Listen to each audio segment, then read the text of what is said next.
Over the years of me being a runner, I have had 3 running watches.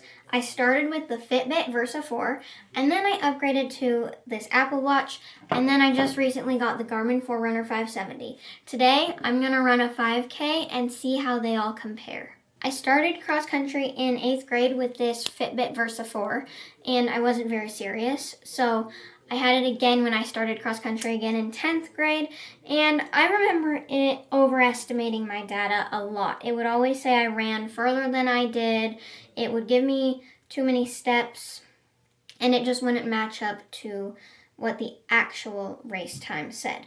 So for this little experiment that I'm doing, I think that the Fitbit is going to overestimate everything the most.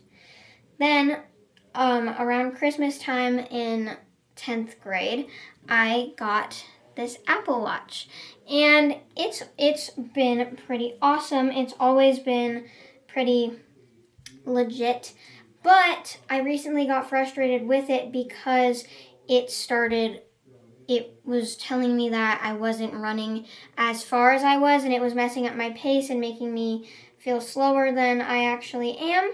And come to find out, the Apple Watch actually told me that I was going 2 minutes slower than most 5Ks actually officially were. So that's cool. And I just recently got the Garmin Forerunner 570, and it seems pretty spot on from all the official cross-country times and results so far, so I'm excited to see what the actual results come to be. Okay, I put all 3 watches on my left arm. I'm going to start them all at the same time. The Apple Watch has a 3-second delay of starting, so I'm going to start that one first and then just quickly press these at the same time, and we should be off to the races. So this isn't like a perfect science experiment, and I know that this is more just to satisfy my curiosity, so don't come at me. Also, I know that they're in different places on my arm, but I figured this would be more accurate than putting them on different arms. So, all right, I'm about a minute and a half into the run. Garmin says 8:45 pace. Fitbit says 9:30 pace. Apple says 8:37 pace. So, Garmin and Apple are pretty close to each other. Fitbit is like a minute off. Look at all this goose poop. It's like a landmine.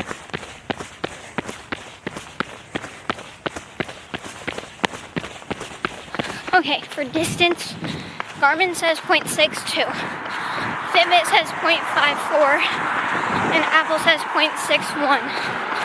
So I think Fitbit is off. Just hit mile 1 on Garmin, 9:05.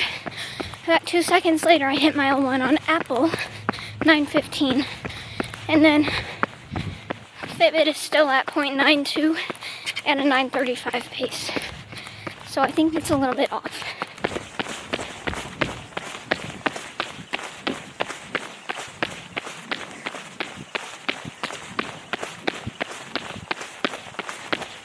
Is at 1.2 miles at a 9:08 pace.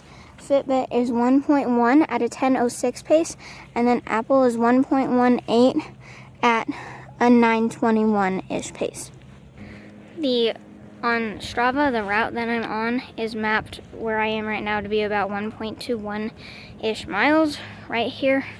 And so Garmin is the closest on that front, followed by Apple, and then the Fitbit is just in its own little world.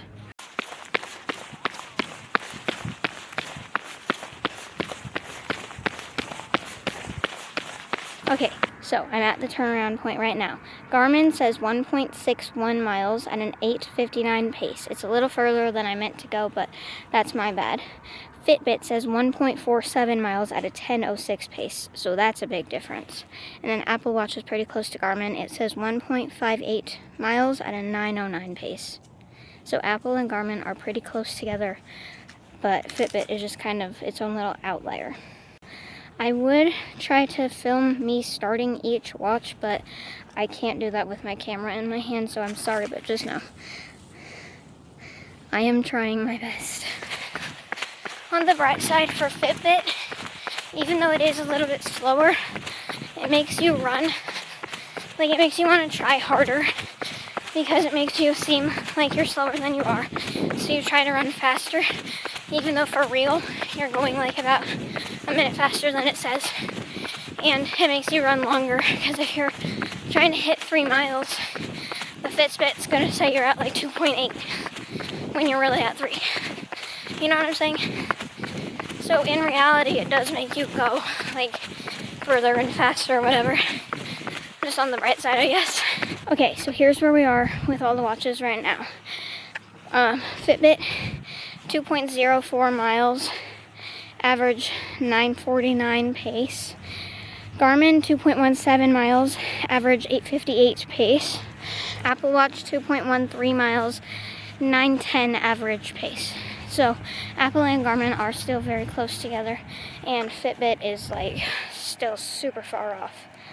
And yeah, you know what? Daylight savings time really sucks, but at least I don't have to wait until like 8 a.m. to run because it's too dark outside. Because I can just go like right when I wake up now, basically, because the sun's up at like 6:30.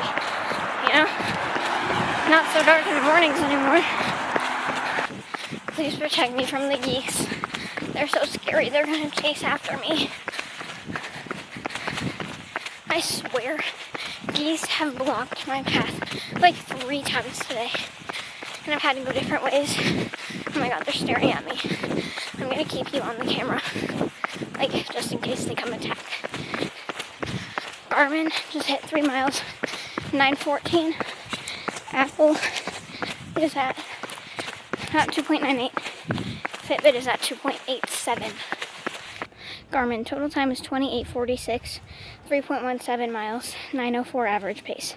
Fitbit 3.03 miles, so not even a full 5K, 29 minutes and 27 seconds.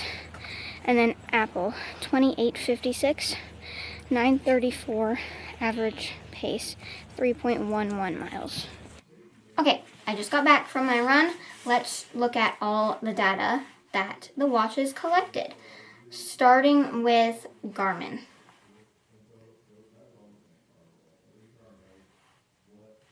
Okay, so today, 3.17 miles. I'll put a screenshot on the screen.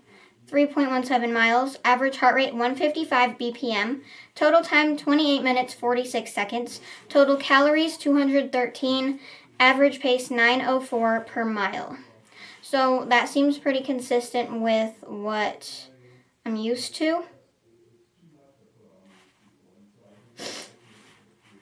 Now let's go to Apple.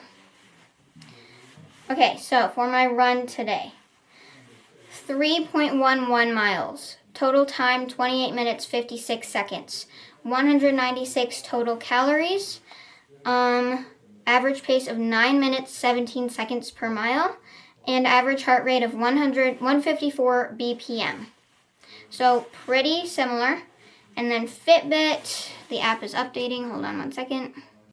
Okay, so the Fitbit app won't sync to my phone because this is my mom's Fitbit. But 29 minutes 31 seconds total, 3.03 miles, 9:42 average pace, and then 155 BPM heart rate, and only 157 calories total. Really hot and sweaty. Let me just take this off really quick, and then we'll continue. Okay, so here's what I learned running with all 3 watches, starting with the Fitbit. The Fitbit for me was the most generous. It undercounted a lot of the stuff. It undercounted my pace and distance, made me about a minute slower than I was actually going, and remained a 1/10 of a mile off the entire time I was running. So it was a bit generous, but given that it's like not really a running specific watch and it's more of a watch for health and trying to be healthier and more active, that seems pretty, it tracks. But it is still a solid watch for other activities, and you know, it did me well in 10th grade cross country. It served its purpose, so that's good. My Apple Watch, sorry, I'm looking at its data. It was kind of right in the middle. Not bad, but a little off at times, but that could have just been me pausing it and restarting it. I will say before I got my Garmin, when I had this, my Apple Watch told me that I was a minute-ish slower than the actual like official like time on the race, like official race time. So yeah, pretty solid watch, pretty middle of the road, and it looks nice and sleek, and you can do a lot of stuff on it, like call people, text people, that whole thing. And then my Garmin, this one honestly was the most accurate, which makes a lot of sense because it is a running specific watch. So when you run with it, obviously it's going to be the most accurate because it's literally built for this. It was very on point for the distance. It was a little, I think it was a little bit overestimated, but not a ton, just like by 0.03 of a mile. So not bad at all. The pace was accurate, and it actually, like, it gives me numbers that make sense versus like the Fitbit where I'm like, okay, I know I'm not doing that pace, which this makes it great for tracking progress and all that. And overall, yeah, it's very easy to operate and turn on and like swipe and stuff. So that's really cool. If you're trying to pick a watch for running, I would say it's very different from person to person, and different watches work for different things. But I know a lot of people love Garmin, and I fully understand why. I love the Garmin and the Apple Watch based on just what I've tried, but I know there are tons of watches out there, so it's very different from person to person and pace to pace and just whatever you're looking for, you know? If you're looking for more of just a day-to-day like fitness tracker, probably the Fitbit would be your best bet. If you're looking for something that's like a little phone on your wrist, Apple Watch for you. But if you want like a running watch that's built for running, probably lean towards Garmin. That's just my personal advice. Okay, well that was a very fun little experiment that I've actually been wanting to do for a while, because I was so curious on how these three watches that I have compare, and honestly the results did not disappoint. It was a very fun little experiment that I did. That was so fun.